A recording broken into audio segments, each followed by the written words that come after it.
They've lost all sense of thinking, all sense of logic or rationale. They're just in a panic mode. They're just thinking about saving themselves. So in the same way, someone who's hurting is just thinking about themselves. They're very self-centered, very selfish.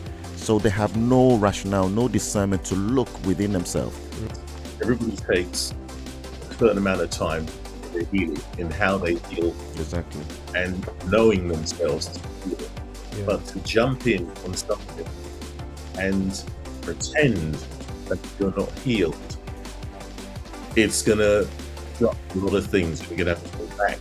Or when you get told you're a princess, you're a princess, and maybe there's ladies in the environment who say, yeah, my man should open the door for me, you know, you should be like this, you should. And then there's that princess status that you take growing up, and it's like, now you, man, have to treat me like a princess, like my father did.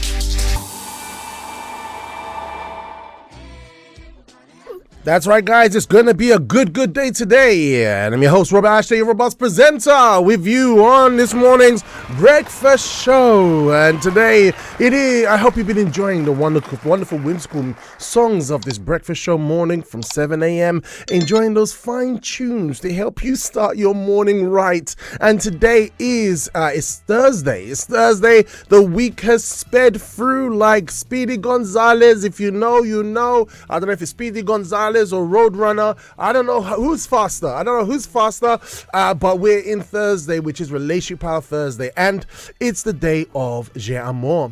And to help us to deliver the wonderful sounds this morning, we have the man of sound himself, the man with a plan. It's Colossus. Good morning to you, Colossus. I deserve that. Good morning. I'm joking, yeah, How you doing, mate? doing good, yes. Thank You all set, ready to go? Yeah. Oh gosh, I love this epic tune, you know. Yes! Indeed, you speak the truth, dude. Oh. And how are you, by the way? Oh, I'm good, man. Thank you for asking. You're awesome. Yeah. As well as Colossus being with us this morning, we also have the man with the plan. It's the one and only Mr. Samuel Dankwa. Good morning to you, warrior of the Lord. Good morning, guys. Good morning, listeners. You know what? I like you so much. I like you so. Do you know why I like you so much? Because every time I see you, I feel like I have more balance. I get what you mean. You bring me a surreal balance, Sam. Yeah. You do, seriously. A lot of people say that. Yeah. I come in like a comet out of space. you know, true. But you know, Colossus sees me every morning. I come in, I'm like, I'm coming in hot, and you know, and then I see this one, I'm like, we're good. Everything is okay. Everything is well. So how have you been, dude? Yeah, we're good. Thank God. Ready to get into this today? Yes, ready. Yeah.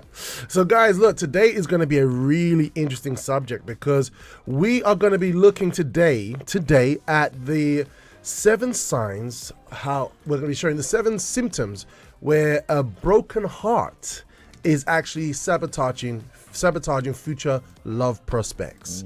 That's right. So it's not the auntie who says, "Yeah, I'm not going nowhere." It's not the mom who doesn't let the husband out the house on his wedding day. It's not the best friend necessarily, but it's actually things that in the heart, a broken heart that maybe we do not know we have. This is a real deal, eh, Sam? It's a big thing. Yes. All right, guys, so we're going to be going through the diagnosis today, and we're going to be giving you the same 7 signs. So you may have the 7 signs. We do not know. You might have the 7 signs, and we're going to be going through some elements with Bishop Allen today. We're going to be talking on this subject. This is so important because there are lots. Everybody wants to find somebody. Everybody. Even if you look in a film and you got the villain, him or her, wants someone to be romantically involved with. Wants happiness. Everybody. Right? However, what is happening inside? The person looks good like chocolate on the outside. They do the makeup and the lips and everything, like how in the Songs of Solomon, you are like a gazelle. Elegant. Right? Sweet talkers. The man has the mouth like chocolates. However, other issues may be happening inside of the heart. All right. And even though hopefully we're in the sphere of faith. We're in the faith. We've come to church or we've grown up in church. Guess what? We are not, what's the word I'm looking for? We are not indifferent or immune to the impact of a life and how it can affect our heart for it to break. We're still human beings. At the end of the day, right? As we're talking about the heart, a broken heart. Oh, I've never had someone turn me down. Your heart could still be broken some other way or malfunctioning somehow. Okay, so we got a video, a testimony from the Love Talk show. If you don't know, we have the Love Talk show here on Liberty every evening at 10 p.m. At 10 p.m. It's every evening, isn't it? It's every evening at 10 p.m. Yes. Yeah. Monday to Friday. We have the Love Talk show with Pastor Peter. Beautiful show. I've literally been watching it and doing open heart surgery on myself. I sit there, I put that, I'm like, it's just, I let the Lord work on me. Okay. And it's every evening at 10 p.m. So check this out. This is a testimony from it that we're going to look at just to kind of bring home the point of how we can have a broken heart. Check this out. This is my husband. He used to be a very angry husband. He used to beat me physically till one day I stopped seeing my own flaws, and that is when everything changed.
We start working, money came in, we start a business, and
to intervene. These are not good people for you. Look what they do to you. Couldn't listen.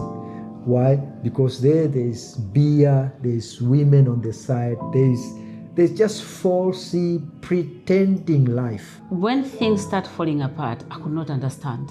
I could not understand why he's behaving the way how he behaves. He's angry, he's accusing me. I saw myself as his best friend, but now and then he showed me that actually I'm also a suspect among other suspects. There was a point when I tolerated his behavior, accommodating it, thinking that, okay, if maybe I change my behavior, he will become okay. Then it came to the point where I'm like, no, he is not going to change. I was lost for words, but again, at the same time, I was scared of leaving him. Love was there. When I'm away from him, I really miss him. The same with him. When he's away from me, he misses me. Because wherever he is, he's talking about his wife. But unfortunately, when we come together, it's petrol and fire. I didn't know that the situation is in me. It's not the city, it's not the country, it's not the office, it's not the family. The darkness was following me. And we have government job. I resigned. I forced her to resign as an officer from the housing ministry. We just pack up our suitcase and our children. We wanted to go to America. The Americans, they were too slow, as they are always. Then we say, no, we go to Britain. The fight continued. Even worse. The time of me going to work, that's when we stopped fighting. It was so bad that she had to decide that she had to leave. But that time, she already found the city news. We start coming to church. But from the church, from here, from the Rainbow Theatre in 1998, we are fighting on bus 29 from the church. What really made me to feel that he's a lost case, and I actually did a wrong prayer now that I understand. There was a lot of stalking involved. He used to stalk me to check if I'm going in the bus or somebody else is picking me up. Yes, he was a broken person from war. At that time, he was not educated, and I was more educated than him. And maybe he thought I would see him as a small person and go somewhere else, leave him. And leaving him, that's one thing he can't just say, okay, fine. Because with all the things he used to do, I used to say, okay, if I'm the wrong person, I'm not a good wife, I'm not a good partner, why not just say goodbye to me while you are still young? I'm young, then you can get the right person. He will say, no, you're not going anywhere. Wow, look at that story. So there's a lot. That's Ignatius. Now we have normally, like the men that come on a Thursday, we've had Ignatius many times joining us on a Thursday, and we know Ignatius so nice, so calm.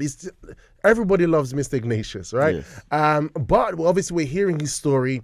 A promising young man, used to be in the army, and he sees this lady here, desires her, and then she desires him, and everyone says it's not going to work, and they're like, we're going to make it work. And then when they go into the relationship, things start happening. Suspicion, doubt, speaking negatively. And it was interesting because even during the dating period, Ignatius says something like this: he was suppressing his inner person. Yeah.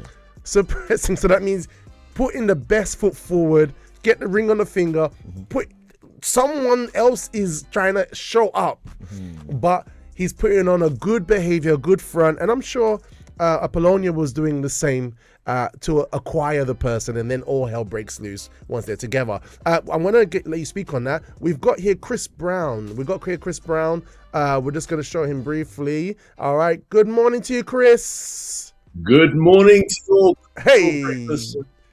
family. How you all doing? Oh, I'm good. We're good. Yeah. How's been your morning so far?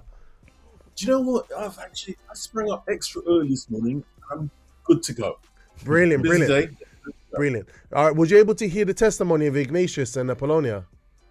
I did. Fantastic. It's amazing. Honestly, amazing. Amazing testimony. I'm sure that many of us can actually look at it and see, wow. Yeah. It's come a long way. Wow. Yeah, it's come a long way. Great guy. Great guy. We all agree. But what's the issue here, Sam? What is the issue here, right? What is the issue because we just saw the bit where everything's gone wrong. Today, they've fought, they've overcome, and they're great. They're a lovely couple, right? We didn't see the good part because we all know it ends up good, right? But that they desire each other, but they're not. They're fighting. They're fist blows fighting. They were, even when they were coming church, they were on the bus journey 29. If you know, you know, fighting from church and come back home. What's the issue here? The issue is a broken heart breaks a family, and a broken family breaks a person. You know, from both of them aspects, I believe Apollonia will also say the same thing. When you have issues within your heart, sooner or later, it will show on the outside. You know, during the dating period, they try their best to put the best foot forward, like you said, because we're trying to win someone over. We're trying to call them. You know, ironically, the heart will say, okay, by getting into a relationship, you can resolve these issues within me. Yes. So they try to give their all, they give their best, they show the best side of themselves. But if you don't have your heart well healed and well intact and healthy in all aspects, sooner or later the cracks will show.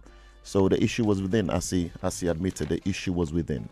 And it took a while, but praise God, he got the answer to know that that's where he needed to be using his strength to fight to change. And you know what's interesting, Chris, you know when we're talking about putting the best foot forward, right? And you are suppressing what you want to be. Like if you're a woman who's a complainer, but you're like, oh, you know what? Like the wedding day, we've already booked the wedding day, we're engaged, so let me hold my tongue. This is me being godly. you know, I can't tolerate this, but I see something's off or I behave. See, that's hard work. That's hard work to suppress who you are. That's hard work. And imagine the ring on the finger is just the finishing line, the nearest finishing line. But you can't suppress that forever, right, Chris? Oh. Many people see you said, sorry, you get an echo? I think we're okay. We're okay. All right. Yeah. So we look at other weddings, we see celebrations, we see the beauty of it all, and everything's well, to get married. And there's sort of social pressure with it as well. And as you said, put on the ring, great. Let me flash the ring. This is what's happening. You know? Good, touch the right one. Yeah. And the thing about it is, the reality is, it's like having a cake that's covered, but there's nothing inside the cake at the end of the day. You know, and that relationship is for life. It's for the rest of your life. And you're going to spend the rest of the time fighting to get that right. I mean, places. Don't get me wrong, though. It's good to fight to get it right. Yeah. Right? And we do that daily, and we could improve in our relationships. But it's the way you start. I think you've got to do your due diligence before you actually get into the relationship and not look at the outer only. All right. So you're saying do the due diligence to kind of see what's happening with the person you're choosing. Yes. But I also, what we're looking at today, I think there's also due diligence on ourselves, right? We need to do like a holy autopsy on ourselves, you know, because I never forget this verse in Proverbs, and I bring it up from time to time, where it says, there's a way that seems right unto a man, but the end result leads to death. So we think that we're doing things one particular way, we have one particular idea, one thought, one behavior, but God's saying, you might think you're the bee's knees, but it leads to death, your own self-destruction, right? And here's something interesting. Sometimes the relationship did not break you, all right? Because sometimes we blame the other person. It actually exposed where you were already broken. I was saying that, as much as you said yourself, we look at yourself as well, and I could think of the journey you take to the other one as well. You know, and if you're not going to come to that point of stopping and stop blaming others, start looking at yourself and dissecting this. Why is this thing happening? Why is this repeating? Why is the relationship working? What part do I play in it? Well, and you really have to just, like the image that showed a while ago with Ignatius, look in the mirror. Well, not look in the mirror at someone else. Look in the mirror at yourself. Why do you attract what you attract? Why do you? Sorry, so you said why do you attract? Why do you attract what you attract? Right. So I'm talking about what as a person, meaning qualities, the areas likes like, at the end of the day. So, But like, at the same time, you got to look at you and see, look, what do I need to change? What do I need to develop? Why do I always go for this situation? What about me? In fact, you know what? You're just uncovering everything to yourself. wow, because it's that person who says, oh, you know, men are like this, women are like this, all men are toxic. So for some reason, this person keeps picking toxic men, because not 100% of men are toxic, not 100% of women are toxic. Nah. But for some reason, this person has had, like, in line with what you're saying, Chris, this experience of choosing a certain type of people every single time. And they say, yes, I have experience, but it's always the same outcome. So what you're saying, Chris, is the circle of life. You're looking outwardly, but there's something happening in us that's making us choose this person. So we have a part to play, right, Sam? Yeah, and a broken-hearted person is someone whose heart is bleeding. You know, someone who is hurt. You know, however severe the deep is, the cut is, or the hurt is, only the person knows. You know, and a person who is hurting and bleeding with this hurt is like someone who is drowning in water. And if you go to, you know, when someone is drowning in fear of losing their life, they have lost all sense of reasoning. They've lost all sense of thinking, all sense of logic or rationale. They're just in a panic mode. They're just thinking about saving themselves. So in the same way, someone who's hurting is just thinking about themselves. They're very self-centered, very selfish. So they have no rationale, no discernment to look within themselves. All they're thinking is, what can I quickly get to fix this problem? So they're looking at external things for them to heal, to feel, you know, a relief or something, some sort. So there has to be some kind of intervention. Someone has to come in to say, okay, no, this is what is going on. This is what is happening. Of course, they need to be humble to listen. But as someone who is hurting, somebody who's heartbroken, there's no sense of reasoning. And that's the biggest problem. They can't think outside the box. They're only thinking of what I can, you know, clutch at in order to fix this problem without them knowing actually. Is that a need? Or it's a need. It's you know, you're desperate. You know, so they keep going around. Oh, it doesn't work. It's not you. You're the problem. Let me go to something. And then that same problem, the same negativity attracts another negativity, and they keep going round and round and round in a circle, trying to fix the problem, but you never do. And you know, and the person speaks like it's gospel truth. Yeah, all these people are like this, but it's not. That person's walking around with something they need to deal with, like Ignatius. That's why the word of God says the heart is desperately, desperately wicked. And you know, I love your testimony. Because when you say this, I know your testimony, because you was that person, you was that guy, right? You was that guy.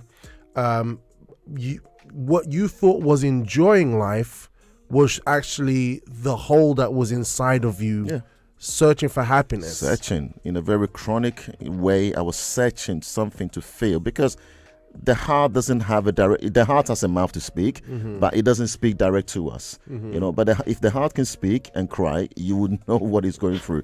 So, you know, what was I gonna say? A broken heart is I lost a chain of thought. But that's what I was trying to find. You know, that's what I was trying to find, and going around in a circle, you know, just making things worse.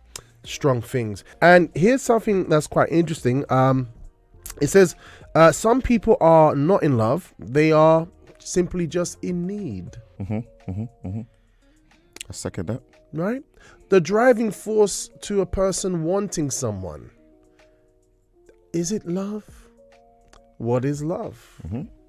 Right? John chapter 3 tells us, you know, God so loved that he gave.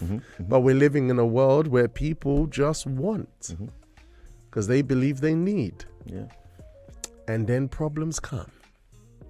I actually have, we gave a morning coffee question just before the timeout. And we asked, when people rush into the wrong relationship, what is usually driving them most? And we want to hear your thoughts, your ideas. But I think this one might be clear depending on where you're coming from. Because we had A, real love, B, pressure and loneliness, C, unhealed pain and emotional need, and D, bad luck. We got a comment here from Rosie from South London. All right. And I would like to play it. It's just so it's there in the Telegram. I put her name there, Rosie. And she's talking about, look, we've got some of them already there. All right, let's not go too far. I'll come back to Rosie in a second. We've got some voice notes there already. So let's go to those voice notes just under there. Nice one, mate. Yeah, good job. All right, let's have a look. So this one is from Diane. Oh, lovely. Go ahead. Good morning, Breakfast Show family. Pause it. Pause. Wait. She got such a good voice. Like every time I host a breakfast show and I hear her voice, I'm saying she should literally just count to 1,000,000,000 and sell it on CDs, and people will buy it for therapy. Seriously. I just thought, like, yeah. Anyway, go ahead, play. Sorry. Morning coffee question answer. I would say a mix between B and C. Okay. But I'm only saying that from personal experience based on what the love therapy taught me. That mix so real love of, and pressure and loneliness. B and C, that pressure and loneliness, and of that emotional need, rushing into different relationships or coming out of one and then wanting to go into another one just to not feel alone again. Yeah. But then what I also realised through love therapy that it also wasn't only the other person that I used to always blame. It was what was within me that I had to change and realise as based on my past relationships that I've had. But yeah, I'd say a mix between B and C. Okay, so we've got pressure and loneliness, and so the person seeking real life love. So the person genuinely wants the sensation, and besides, we got Hollywood at play here. Yes or no, Chris? Hollywood is at play with a 120-minute movie. It's trying to teach us what love looks like, right? Yeah, all infatuation out there. It's funny, I really go. Say that again? I totally go with what she said. I would have gone for that B and C as well. I said that. You would have gone for B and C. Yeah, I would have said C and then put the B after. Okay, so unhealed pain, emotional need, pressure, and loneliness. Yeah, you see, there's a thing that I would call it stacking. Call it what? As in stacking. When you put one stack on top of the other, right? Layer cake. Think about this. There's a wound there. As much to what Sam was saying earlier on. There's a wound there, and what's to cover it up? We're talking about relationships. So there's unhealed pain, the emotions. Also, somebody doesn't want to be alone. The social pressures as well. Even on top of that, then you've got the situation where somebody actually doesn't want to face themselves. They don't want to take that time to be out, to be alone, to work themselves out. There's fear because there's something missing. What is that something missing? To find out, which nonsense sex I'll give some stuff. It is about stacking a relationship on another one. There's a wound underneath it. So let me just stack this one on top of it, stack this one. At some point or another, it's all going to crumble. And that's when we have to face us. So we were forced to face ourselves, or we volunteer. But you're going to face. So you're either forced to face yourself, or we just go on a wrecking streak, right? You go on a wrecking streak until you have no other choice. You have no other choice. All right, and you've got to think about the damage you're doing along the way. Love it. You're nodding your head, Samuel. Yeah. I mean, it can't be because that person is not in the right mind to understand what real love is anyway. Got it. Because you're saying here that they rush into wrong relationship, and usually what's the driving motive? They're not in the right mind to make a decision that is going to be real love, so they will not be pursuing real love. So it's definitely going to be C and B. I also second with C and B. Mainly so on healed pain and emotional need, because a broken heart, it like I said before, it's something that is very desperate, very chronic, and he's just searching for a way out, an easy way out, a low-hanging fruit. And a broken heart is not usually we assume a broken heart is something that happens in a relationship when after you've dated, you've been dumped, or you were hurt, you were cheated on, betrayal, and so on and so forth. But a broken heart can come from any sources. It can be from your childhood, an abuse, trauma, a disappointment, something that you really wanted at some point in your life, but then you were disappointed because you didn't get it. So, and that really hurt you, that broke you. Somebody broke your trust when you were young. It could be, and It could be anything. And unless you identify the root of it and start healing it properly with in the right tools or the right way, your heart is always going to be like that. And as Chris said, in searching for that, low-hanging fruit way to solve the problem, you're just going to be stacking other trauma, other issues on top of it until you reach breaking point. And so that means no matter how sophisticated you may look as a man, how smooth your voice may be, or how many biceps and six-pack you carry, the issues there. No matter how you dress so nice, so elegant, you are like a gazelle, elegant, a woman, very educated. However, everything crumbles because of these issues inside. Guys, we're going into it today. We got David. He sent us a response to the MCQ this morning. Please fire my brother. To be honest, I think it's C, to be honest, because it's not going to be anything else. It's not going to be anything else, because with C, if one person has been through a heartbreak and then they go and try and find someone else straight away so they can heal so they can heal the person's heart, when it's not them, it's the person that needs their own healing. So you see where I'm coming from? Yeah. It's just they'll just start from one headache to a next headache when they need to heal their own headache. You see what I mean? It really is a catch-22, because imagine you're trying to solve a problem, and the last person you're looking at because you're seeing yourself maybe as the victim, because either the person's responding to what we are doing, or we've chosen someone who's not good, and we're trying to force it to work. Exactly. So it's like a cycle. Yeah. And we're getting older. Life is still lifing, right? And it's a big cycle, like David was just sharing with us right now. Very powerful. And we're gonna go into. I want to show you guys a video right now. Let's show the video of the lady in the car. I want to show you guys a video. It's a short video. It's actually a snippet from a Tyler Perry movie, and it says it's from Funny Hood Vids. Why he didn't open the door for her, and it's from a movie called Divorced Sisters. A credit to you guys. I want you to have a look at this and see what's going on. Take it away. Oh, look at that. Yeah, so this lady's sitting there. She was in it's a film, all right, but things happen in people's lives, and in her mind she's right. In her mind, this is my standard, this is how I roll. And the guy came out there concerned. Are you okay? She like, he didn't open the door for me. Where could that be coming from? There's a source, and in defense to her, she's right in what she's saying. Because she has deep issues and she's hurting, and that's the thing.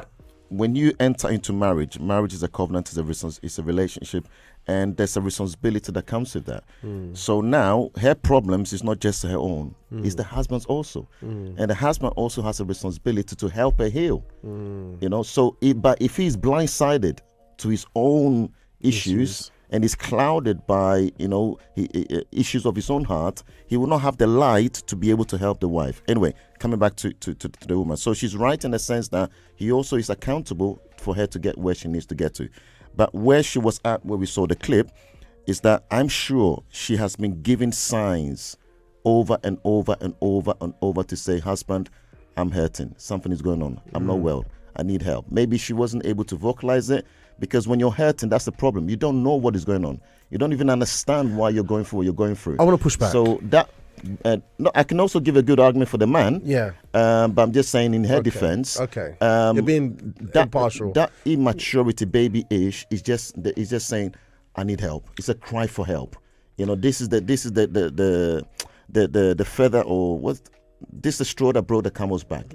Just because you didn't do this, I'm done. That shows me that you're not with me. You don't want to help me. You see me struggling, and you're not caring for me. Wow. So that is it. I'm done. I'm broken. But if you look at it, the lady's so well dressed. Yeah. Right. I even saw this podcast recently, where there was this discussion where this lady, I forgot her name, and she was saying about how you know, what it is to be a wife, you know, you know, you have this one person that you invest in, you trust in each other, and the ladies were like, why would you do that? Why would you? This lady, the lady who was saying this, who was saying, why'd you do that? She wrote a book, right? And she was like, I would never trust a man like that, blah, blah, blah, blah, blah.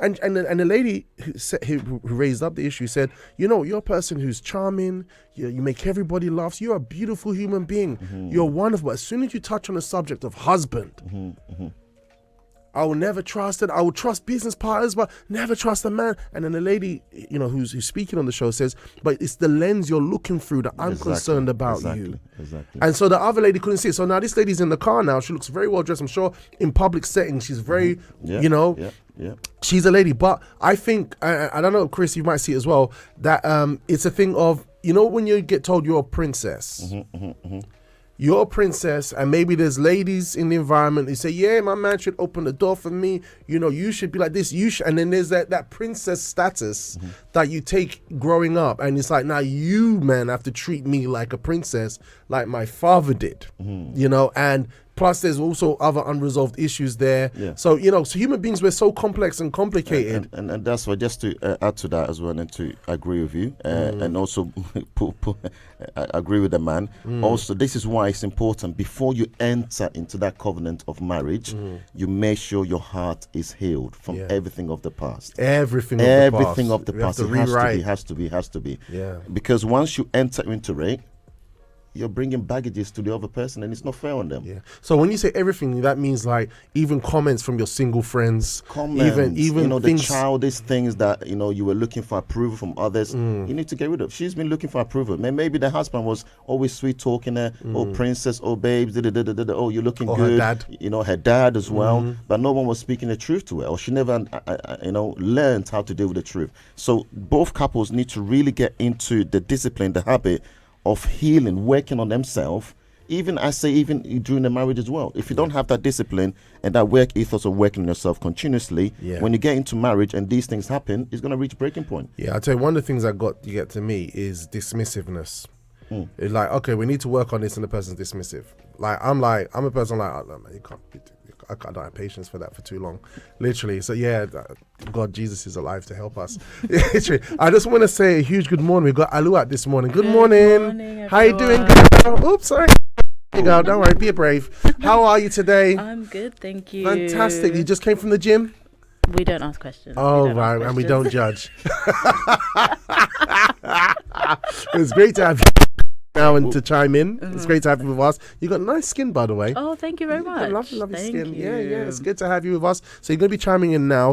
We've got Chris, and I just want to throw out one more coffee. I know time, but I want to throw out one more coffee question to everybody right now, for you guys to all respond to, okay? Because the subject today is just so juicy. It's like a juicy steak we can sink our teeth into with joy and gladness. And so what we have is this one, all right? And we're going to ask, what is more dangerous in love? What is more dangerous in love? Colossus, please, fire. Should I read the question? Yes, again? please. We just add any excuse. I need to hear your voice, dude. Okay. Which is more dangerous in love? A, no options. B, too much honesty. C, a wounded person pretending they are healed. D, taking things slowly.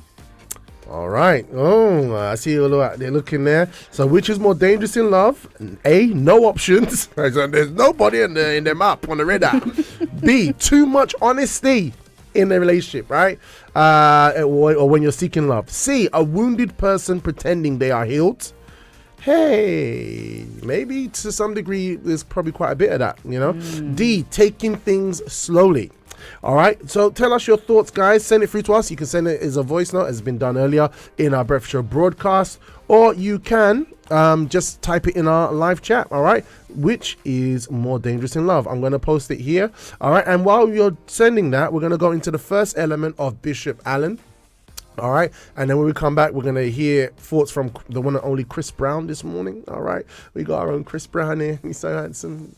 I'm just around good-looking, lovely people. It's just life is just so good. It's just so good. Wow. Yeah, we good, Chris. We good. We're good. And I want to come back is have of that clip as well. Oh yeah, no, actually, so drop it now. Go ahead while people are sending in their the MCQs. Go ahead. Do that. It really wasn't about the law, and it was about both individuals. It was about their lack of communication, because there is a humorous side at the same time, but there is a very serious side. The serious side is that she's been hurt in a very long time, and this hurt that's been going on had nothing at all to do with opening the door, right? Now, she needed to express herself a bit earlier, so it's not, I'm letting you off the hook this. She's been talking a long time ago and saying the things that are happening instead of waiting to build up inside, which actually goes to the question you just asked a while ago with C, right? Someone pretending at the same time. But to do with him as well, I mean, didn't you not notice her not there all night? Yeah, exactly. Right? Did you know she was missing? He's still in the car, you know. So obviously he's missed a few things along the way, and he's not actually attentive, paying attention to the situation. So both of them, about a lack of communication, and probably have been pretending along the way. But now they've got back in the car, respect, reality starts coming out. Yeah. Okay. So it just shows how complex human beings are. Yeah. Human beings, we are strange creatures, man. We just like, you know what I'm saying? We got some comments here from Camille. Good morning to you, Camille, saying, good morning, BFS, families and friends listening. Have a wonderful relationship Thursday. Thank you, Camille, in Plasto. And then we got Sarah saying, nah, she's doing too much in the video. Good morning, Breakfast Show. Good morning to you, Sarah in Luton. She says, see, a wounded person pretending they are healed. The mask will come off eventually. Yeah. Indeed. All right. So actually, because we've got it there now. All right. So we did pass the MCQ. Which is more dangerous in love? No options. Too much honesty. C, a wounded person pretending they are healed. Or D, taking things slowly. Now, Luat. Hi. Yeah. What are your thoughts on this one? Your lady, young lovely lady. You know, in the dating arena. You know. Gosh, I was gonna say all of them, but then do you know what? I think which is more dangerous? I'm gonna say the pretending you're healed, just because the other ones you can kind of work through. So too much honesty you can work through, having no options, like no one's around me in my radar. I mean, taking you know, you can take yourself somewhere else. You can go to another country. You know, you can give yourself options if there's no options around you. Okay. Taking things slowly, it depends. Sometimes things have to be taken slowly, and obviously those are discussions you can have. But I feel like if you're dealing with someone who thinks they're healed and they're not, that's a wall there. Like you can't fix that person has to come to the realization, and that's a really hard job to kind of, you know, I think that is the most dangerous. Sam. It's going to be waste of time, isn't it? Waste of investment if you're dealing with someone who is not honest, who thinks they're healed but they're not healed, which means for however long it takes for them to come to the realization that they're not actually healed, you have to bear with them. You have to go along the journey with them. So all the issues that they're going to be facing, all the baggages, all the consequences, you have to carry that with you as well. So it's best to pack it up, move on. If you spot it, because imagine the person pretending to be healed, so that means they're showing you the happy side. Hey, Chris. So at the end of the day, and one way or another, it's going to come out place it anyway. You know, not as let's say you're really bad and you're like this. Like, it's a matter of like dealing with yourself. You know what? I'm just because you know sometimes when you're the volume of your speaking peaks, it's like there's something suppressing it to bring it down again.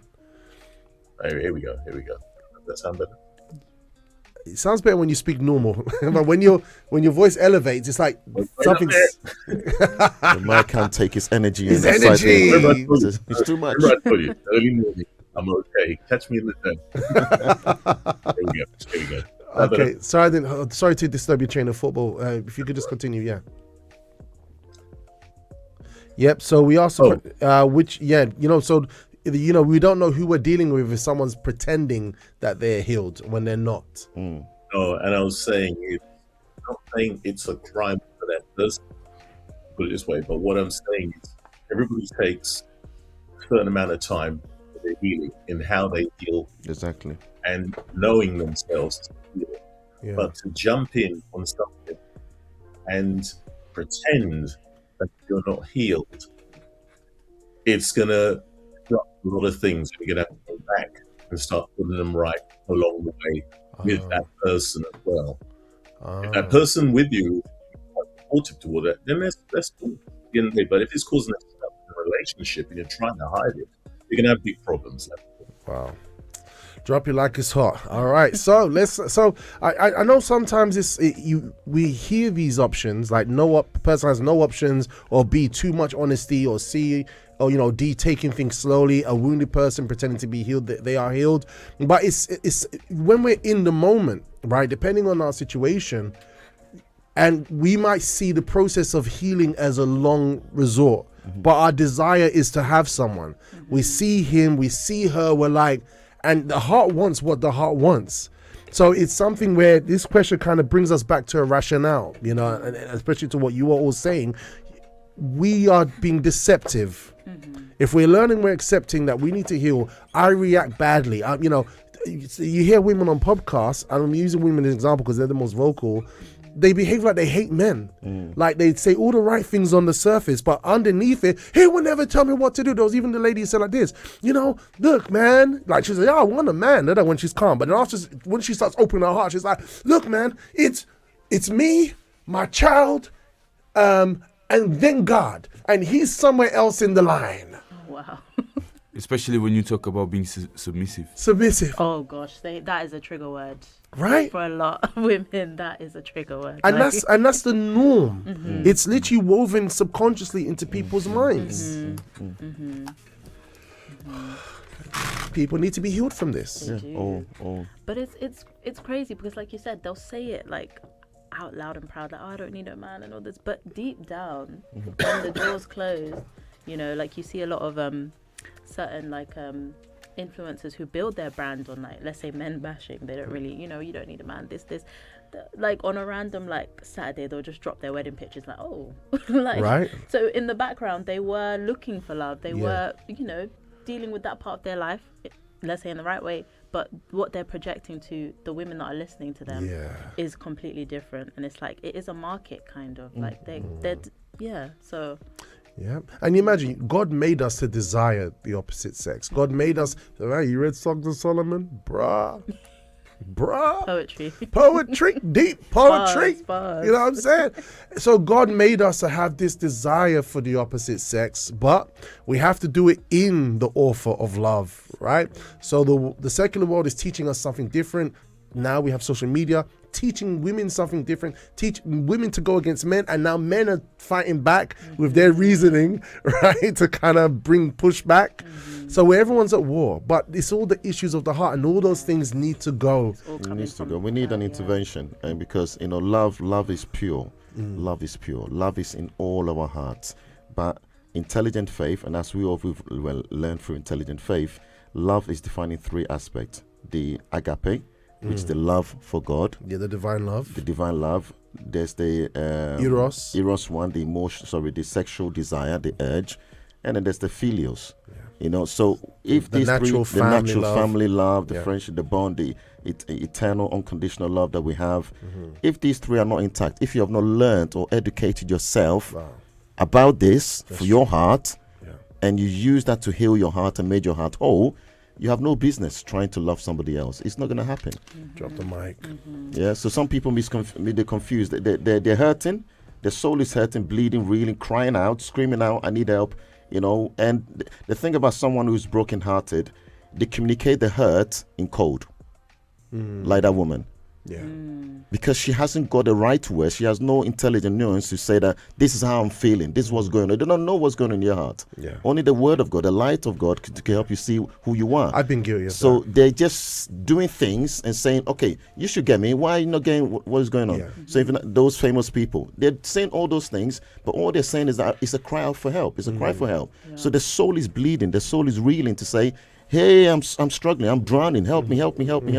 So unless you've had this encounter with God to teach you, to heal you, and then to give you a new vision, new direction to know what love truly is, you got no chance to love someone. And I think believing in God isn't it, right? People say, "Oh, I love God. He must be a man of God." Blah blah. But the thing about it is, what you're talking about here is that encounter with God. Yeah. It comes filio, eros, and Agape. agape, right? Why? Because in our human nature, we have flaws. We have lack of knowledge, even. Yeah. But with these three attributes concerning love, we are given over to learn. We are given over to be corrected. Yeah. We are given over to discern, because the author of love will correct us when we flop. Maybe because we never saw our parents give resolution to their arguments. But then agape is like, we need to have resolution. Philia, we need to have resolution. He will help convict you, and if you're being taught, it will resonate with what's inside of you to act upon it. He's a true love. God is a true love. He's a real love. So if you don't have his love, your love is not real. Deep. Let's go to the first part of Bishop Allen. We've only got 4 segments today, but let's see how we do. We got Chris there on the other side. Let's go. Number 1. There is no way for you to be happy when it comes to your love life if you are a person that you are broken inside. And unfortunately, when it comes to matters of love, that is the first thing that breaks. For example, a person, when the marriage is broken, there is a broken marriage. Before the marriage to be broken, the person was broken inside. And then to be broken inside made their relationship to be broken. A breakup, it happens as well. A person is broken and then there will be a breakup. And if you are broken in your inside, if you are not okay inside of you, outside things will not be okay. You may be married, but if you're broken inside, this marriage will be broken. You may be single, alone, but if you're broken inside, you will get yourself into trouble. You need to fix your inside, and we will pray for that. Because when you read the Bible, you will find God promising to do this miracle, promising to heal our broken heart. In fact, when it talks about the prophecy of the Lord Jesus, there in the book of Isaiah, he said that he came to help the brokenhearted. The Spirit of the Lord is upon me, he said, and in one of the promises, to mend back those who are brokenhearted. It's part of the sacrifice of the Lord Jesus on the cross, is to fix our hearts. Because if our hearts are not okay, we will make one mistake after the other. And it's important to understand that, because we are going to give here 7 small examples that happen to a person who is broken heart. But the Bible says like this before we go. Look what it says here in the book of Psalm 109. It says like this: "But you, sovereign Lord, help me for your name's sake. Out of the goodness of your love, deliver me. For I am poor and needy, and my heart is wounded within me." So that's King David speaking. In another psalm as well, he said, 147, he heals the brokenhearted. What is it that God does? Heals. You see that it's a sickness. It's a sickness. It's something broken. It's something. He heals the brokenhearted and binds up their wounds. So that's the work that God does. He counts the number of the stars and calls them all by name.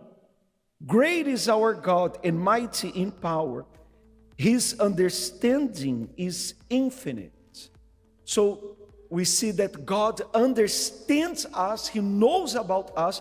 He knows what we need, and he heals the brokenhearted. He binds their wounds.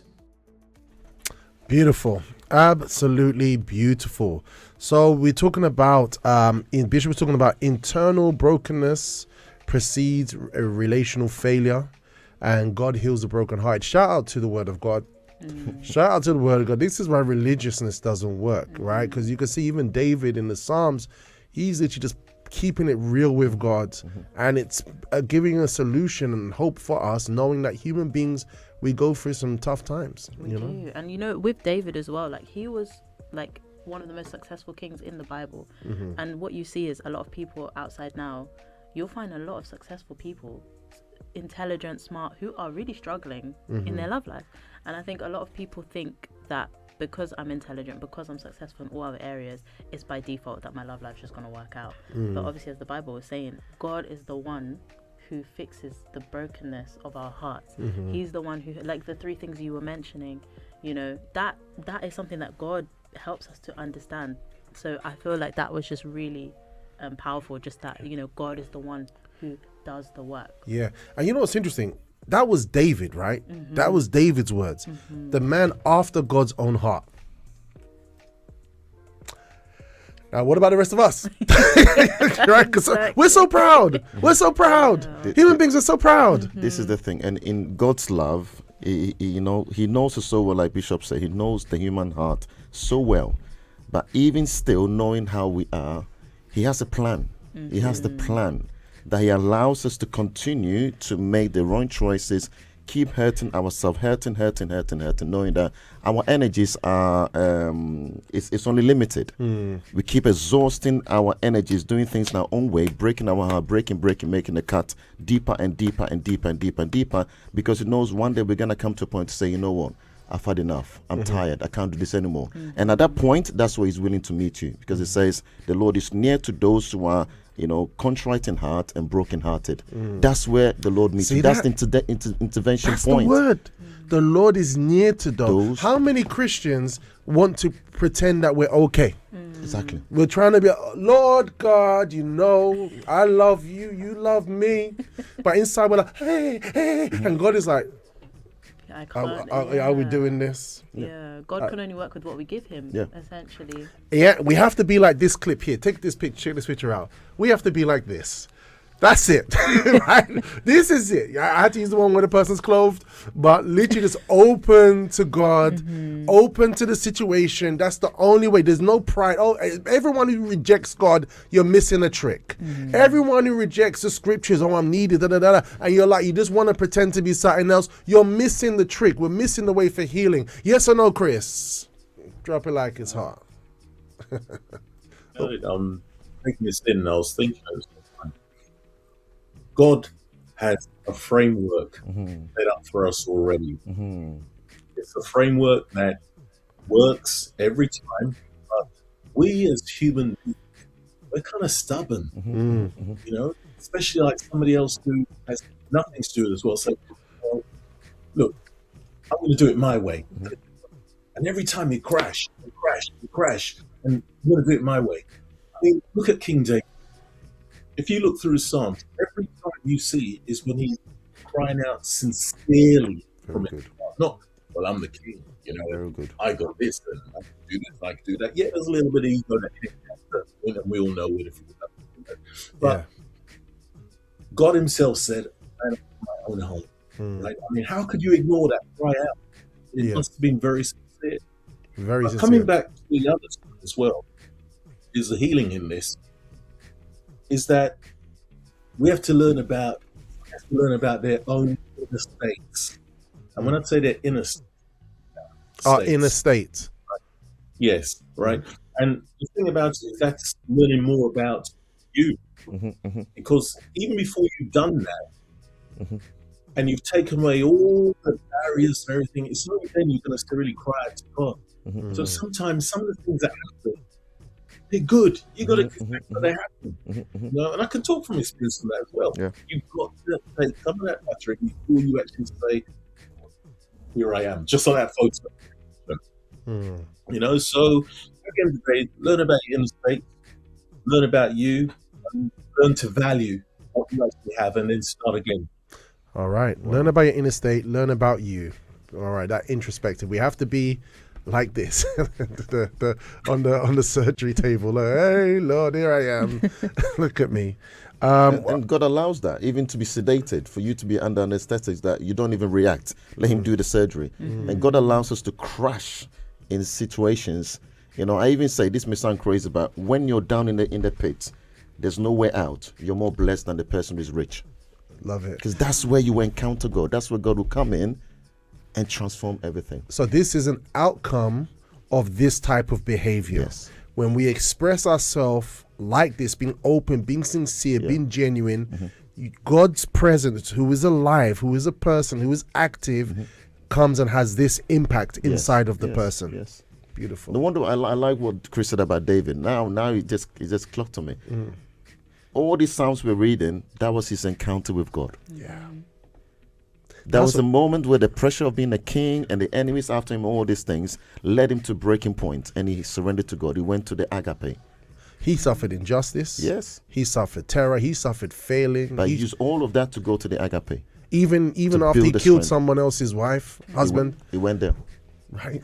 And that took a while, because when he tried to put on a mask and everything, that's when him and God went. And it just got deeper. Yeah.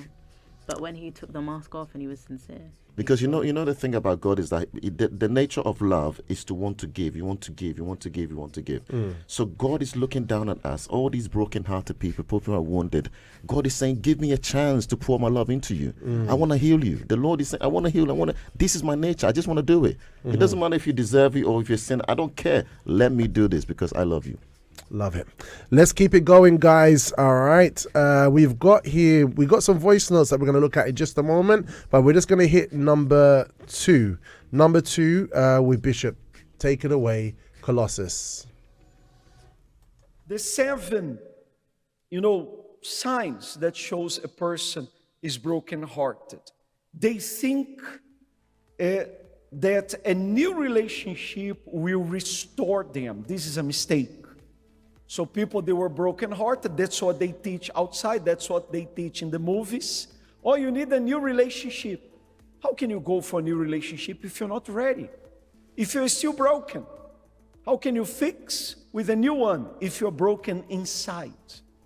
A new relationship, you go to a new relationship broken, you are putting yourself into a dangerous position. You are putting yourself and that other person in a very dangerous position. So, no, it's not a matter of a new relationship. It's not what's going to solve. We see many people nowadays going to addictions or looking for things to make their pain a bit less. This is what happens, when a person goes through something that breaks them inside. They want to fix that, but many times in the wrong way. So rejection is one thing that breaks people inside. So a rejection in a relationship, but sometimes as well with friends, or a situation that happens, or something growing up, a rejection growing up, makes a person to be inside broken.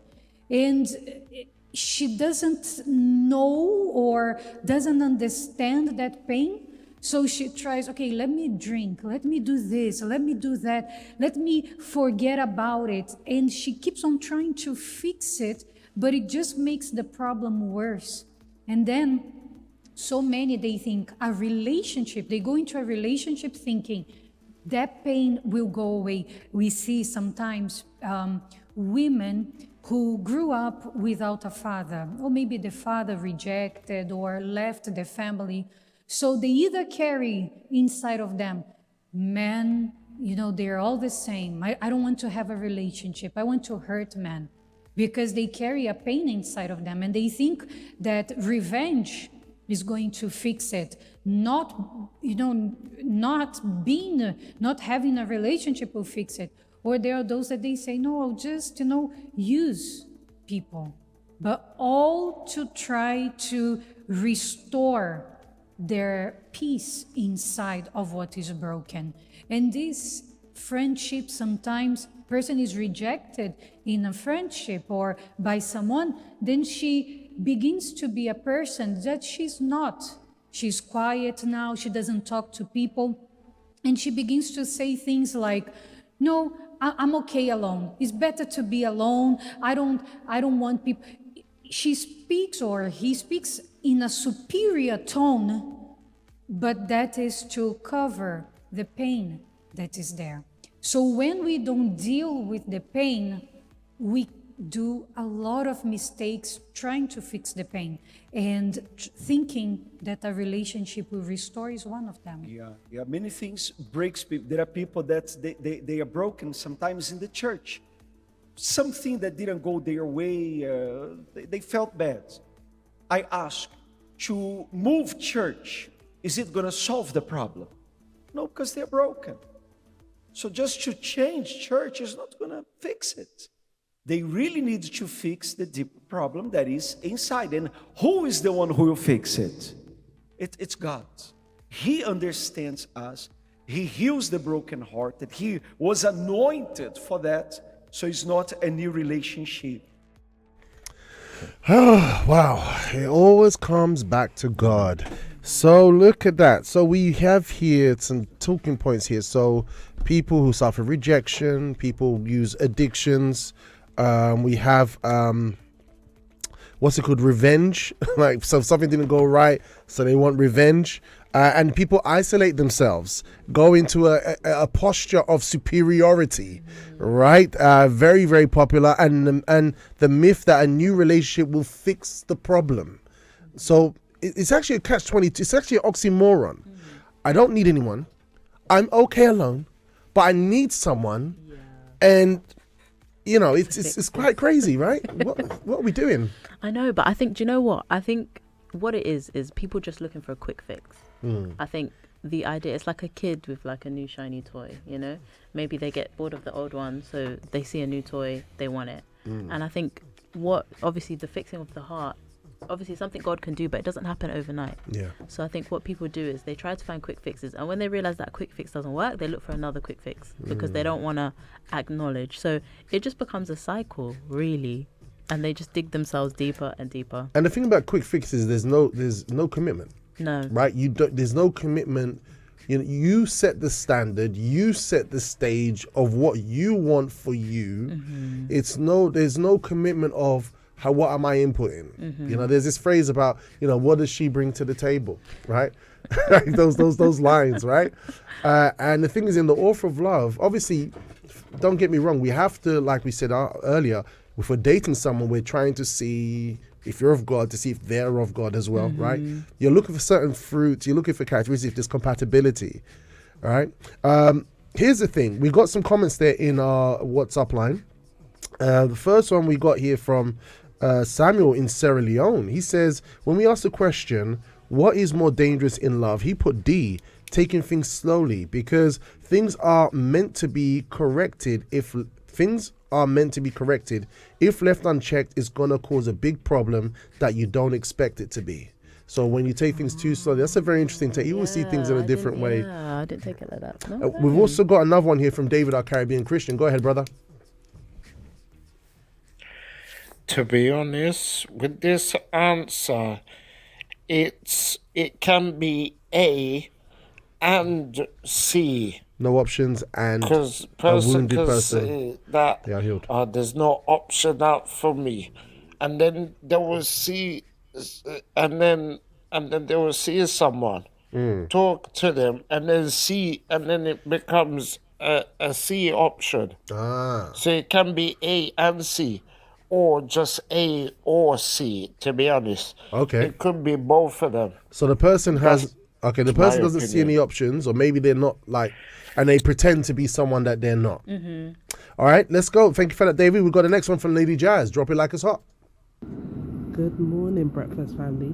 So the answer to the morning coffee question, I'm looking at B and C. Why I choose both is because if you're somebody that is wounded and you're pretending to be healed, it's gonna come out either in the dating period or it's gonna come out in the marriage, and it could affect that marriage in the long run, or it could affect the dating period where you lose a great opportunity. So I would say that if you're going through a wound and, you know, you want to overcome it, be honest with the person, because maybe if you're honest with the person, if you say, hey, I'm going through this but I'm overcoming it like that, maybe that person may have that experience in that situation and they may be able to help you. Or even if you have a personal relationship with God where you say, listen, I'm in a dating period but I'm going through this, either I get healed or give me the option transparency. to tell him. Even if you have that personal relationship with God and you're working on it, that's different, because it could be a case where that person can be helpful and then it could lead to a testimony. Or maybe work on yourself before dating the person. And then even with the whole honesty thing, there's a difference between being honest and being too honest. So there's a time and a place to say things. There are moments where you do need to be sincere, and there's a moment where you don't need to say anything. So you have to time there needs it. to be a balance with the whole honesty thing, I think. All right then. Have a good day. Bye. Thank you, Lady Jazz. Guys, because of the time, we're going to have to go straight into number 3. Okay, guys? But this is all very, very important. Pain that is not healed gets repeated. All right, and then forget the superiority thing. I don't need anyone. I don't need any man. Oh, me, I've been burned so many times. Oh, and it's superior, but you're alone. Winter time is coming. Where are your blankets? Nobody wants to be alone. Don't get me wrong. There's some people that have like advanced in age and they're like, no, I'm good. Okay, but yeah, not everyone can be a Paul. I'm sorry. Yeah, not everyone can be a Paul. I wanted to be a Paul once upon a time in my youth. Yeah. Let's go. Number 3. A broken person attracts another broken person. Usually this happens. You know, people, they are broken and they end up attracting someone broken as well. But 2 broke people, who's going to help who? There will be 2 broke people together. It's not going to work as well. Let me go to a broken church. There are people, they get disappointed with the church. They look for a broken church, but the church is broken. It's not going to be able to help. So bring this to relationship is the same. They end up having no hope in themselves. And then, as my wife said, oh, I'm broken. You know, let me give in to addiction. Let me give in to whatever. Any relationship that is exactly the next one. They cling to the first person who appears. Then they give into any relationship. They give into alcohol, to drugs. They give into promiscuity. As if this will solve. It's not going to solve. It's not to go to every relationship or any relationship that will really fulfill you inside. You're broken, you need to be fixed. And only God will be able to do that. So they have difficulty in recognizing they are broken. Because there is that pride. No, I'm not broken. No, I'm not broken. And you know, and they begin to hide behind things. They have this difficulty. I remember a country that we passed many years ago that I begin to notice that everyone that I would speak to, they would say like, no, I don't know who my father is. How is it that they used to put on the birth certificate? Incognito. It's like... Incognita. Like someone... Unknown, like unknown. So like name uglier than unknown. In the part unknown. Where it says father, the ID. In the birth certificate, yes. It would come like unknown. But it was very common. Like, you know, many people would say that. And we used to talk about that. My God, it's like everyone here, men don't take responsibility for their families. And one day I was speaking to someone, to a woman, and I said, I've noticed here that most people don't know who their father is. And this lady got upset with me. She said, no, we have. It was like I was saying something bad, but I wasn't really criticizing. I was trying to understand why no one knows who their father is. But she got really upset. And then I said, oh, you know who your father is? Yeah, I have an uncle who is like a father. It's like, okay, so you also don't have a father. But the point was, it was so painful for her. It was so difficult that even to understand, okay, I have this pain. She couldn't go there. And this is what happens sometimes with our pains. We try to pretend it doesn't exist. No, I'm not hurt that I was rejected. I'm not hurt. I'm not hurt. I'm not. And then we try to hide it, but then hiding that, we don't fix the problem in order to be able to take good decisions from that point on. Yeah. And a person don't notice that.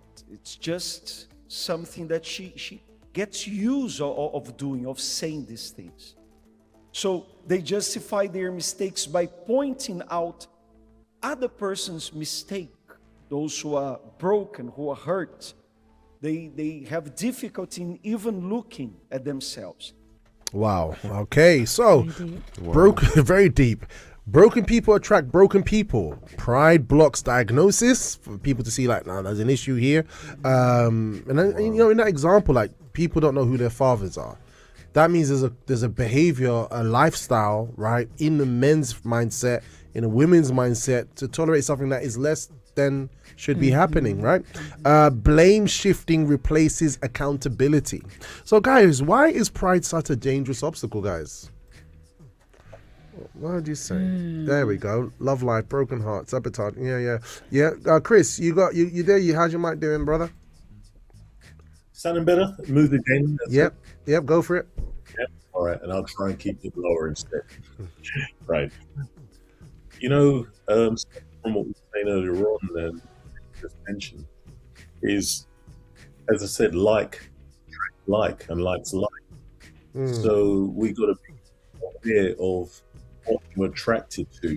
Because if you're attracted to that brokenness or the issues that are going on, because you identify with it, that's okay. It doesn't mean you need a relationship with that person at the end of the day. It doesn't mean you have a lifetime relationship with that person. It's not rejecting that person either.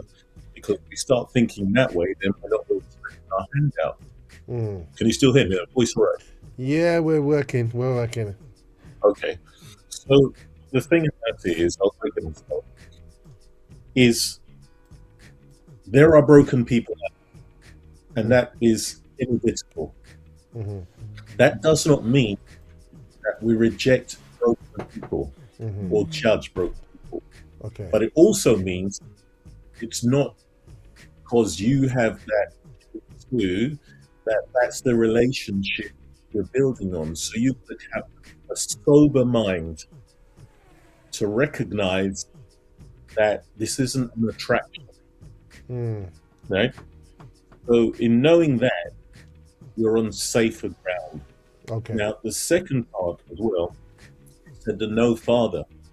Yes, it's come to that sort of level at that point, you know, and do you just, like Sheikh said, like was mentioned, that woman who got angry about it because she put a guard up. That's an example of a lot of things where pride jumps in the way because I didn't want to touch that area. Yeah. So let's not go there. Yeah, that's right. Yeah, that's pride, isn't it? Yes, that's very defending much so. a wound. So back to that same thing, dealing with reality. Doing a King David. Yeah, love it. Yeah, anyone else here want to comment as well? Yep. I just think that pride really stops you from just getting the help that you need, and you know, like they were saying, if you're broken, you're gonna attract brokenness as well, because you're not gonna know what's the right thing to look for. So is it Robert? Chris, sorry. Chris was saying, you know, it's not that we reject broken people, but you have to know that that's not an attraction. But obviously, if you're broken, you're not gonna understand. So you're gonna look for maybe what was missing, and then you'll look for the wrong thing, and then you've put yourself in a mess. And I think, obviously, if you're not open to receiving that help, like we said, God is the one who helps the brokenhearted. It's like you're gonna be stuck in a situation that is gonna be very hard to come out of. If that makes sense. So pride really does. It's like a door. It's like a door that just stops help from coming in, and then once you can't get that help, you can't really move forward, can you? So a bit like a sock. Yep. Yeah, and just on the point of why people behave this way, somebody who's broken-hearted, is that this verse came to mind. The heart is deceitful above all things and desperately wicked. Who can know it?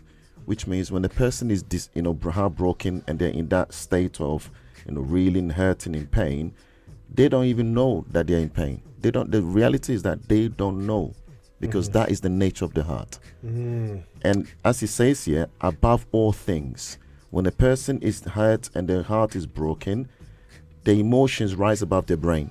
The head is meant to be over the heart, but the heart goes above the head. Yeah. And So that's the culture nowadays. So isn't it's it? like a headless chicken. Yeah. You're just going around until you bleed out, and the blood, and then you come back to that table, And we say and we then give God up. is able to interject. We give up on love. We give up on love. We give up on Or God. it's We worse give up when on you this. like go and put someone else in it. You go to look for something new. Yeah. And Or like, you you're know like what? that. You know what? Vad, the church isn't working for me. Let me go somewhere else. The issue is not that. It's not what the you're church. walking It's around what- with. yeah. Let's go to the last part. Go ahead, mate. Fire.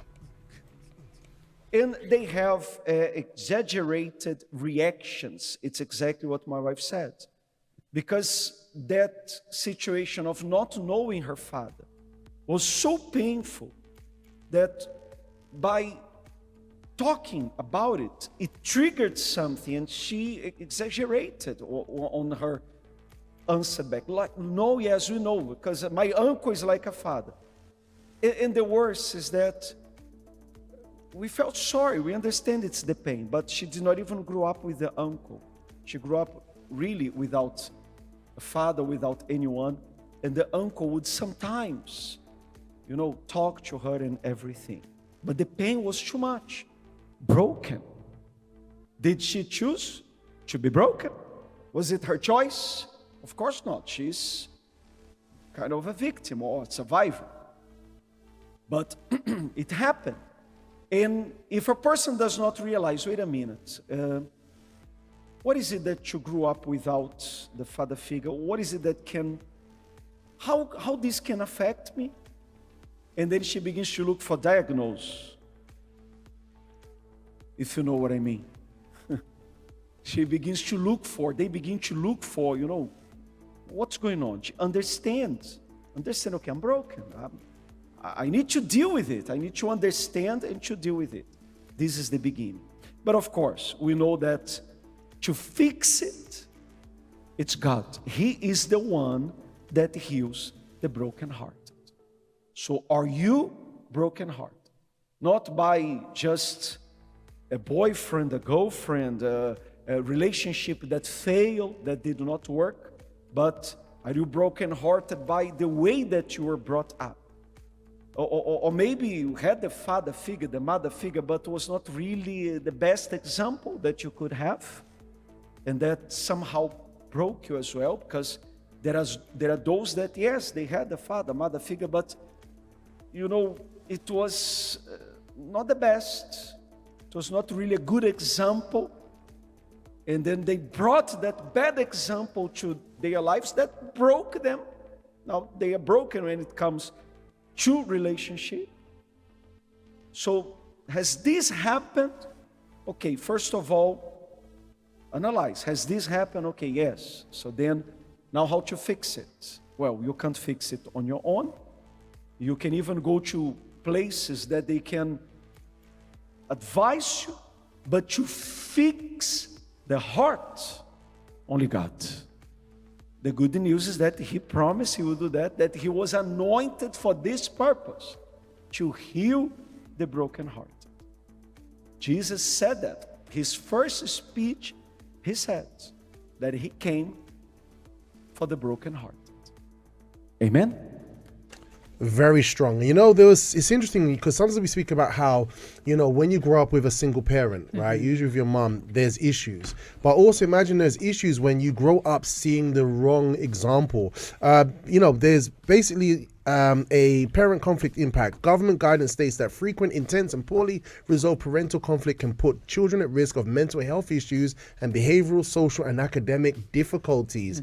So imagine one thing to not know what it's like to have a father being a problem or a mother, but then imagine seeing a bad example and you're reacting and behaving in such a way to your spouse or to the person you're looking at without even realizing, oh, my parents were together, but that is not the ideal scenario. Yeah, I think we always try to, especially when you see a bad example, like a lot of people tell themselves, I won't be like that. But how can you not be like something you know? You know, that's all you've seen, that's all you've known. So, yeah. Okay, so final words, Chris. Final words is, well, let me look at it this way, right? We have 2 minutes. Look at self first before searching on the outside. Love it. But secret first. Let's look at ourselves first before searching on the outside. Love that one. Final words, Mr. Samuel Dankwa. A broken heart cannot heal another broken heart. Drop it like it's hot. Oh, yeah, there we go. Go on, say that again. Yeah, a broken heart cannot help fix another broken heart. That's it. You need to fix it independently with God, and God does things whole. He doesn't do things partially. He doesn't patch it up. He heals. Beautiful. God can heal completely. God is there. He's alive. He's around all of us. So let's turn to him and come to the LT to get our heart healed. Okay, Alouette, final word. Don't allow pride to stop you from asking for help. God is ready and willing, more than able to help, and he wants to. Beautiful. All right, guys, so that's been our program today. Look, we have our Love Talk seminar happening every Thursday at 8 p.m. here at the Rainbow Theatre here in Finsbury Park. So definitely visit uckg.org for more information, or just call the Breakfast Show WhatsApp line. If you have enjoyed the conversation today, just send me an email, producer@libertyradio.co.uk, producer@libertyradio.co.uk, or send a message to our Breakfast Show broadcast on Telegram, which is at BFS Broadcast. But I think we really got to the crux of it today, guys. You know, we have to start with looking at ourselves. We want love, but just desiring love isn't enough. We need to make sure we take the time out to be healed. I'm single. What am I going to do with my time being single? I need someone. No, use that time to heal. All right, that's a great investment. All right, and if you have someone or whatever you're doing, we got to make sure we work on ourselves as well. Okay, and that will affect our judgment to do things properly. All right, until tomorrow, we're going to be having a Feel Good Friday. We'll be back, same Breakfast Show time, 7 a.m., same Breakfast Show channel, libertyradio.co.uk. Until next time, guys, God bless you, and ciao over that side, guys. For now, Samuel, got to do the wave. Oh. Bye. Okay, guys, I really hope you enjoyed that show and you actually captured that Breakfast Show vim. We laugh, we joke, we learn, and we equip ourselves for day-to-day life. If you want to see more, guess what? We're actually live with a live chat and a live video feed Monday to Fridays on libertyradio.co.uk from 8 a.m. in the morning. So don't miss a Breakfast Show beat. Like and subscribe if you haven't, and definitely connect online. And I'd like to see you there on the show. Type your name in, communicate on the morning. If you didn't already, we're also on Instagram. Check us out on Official Liberty Radio on Instagram. There's so much happening on that platform. Definitely go check it out. And I'd love to see you there. All right, have a good one.